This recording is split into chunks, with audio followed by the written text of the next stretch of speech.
Double engine సర్కార్ ఏదో మేలు జరుగుతుందనుకుంటే ఆఖరికి డబుల్ ఇంజన్ ట్రబుల్ ఇంజన్గా, డొక్కు ఇంజన్గా, డబ్బా ఇంజన్గా తయారైంది. రాజధానికి సంజీవని లాంటి ప్రత్యేక హోదా ప్రస్తావనే లేదు.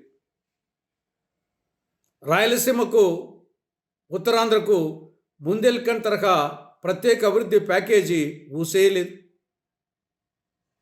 కడప జిల్లాలో శైలాధ్వర్యంలో స్టీల్ ప్లాంట్ అడ్రస్సే లేదు.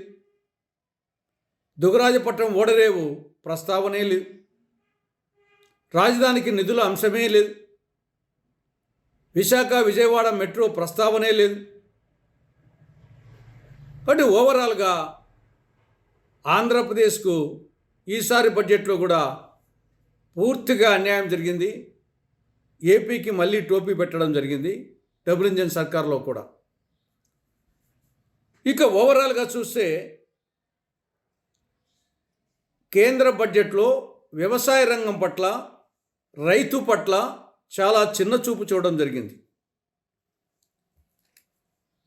మొత్తం బడ్జెట్ ఏమో 53,47,000 కోట్ల రూపాయలు.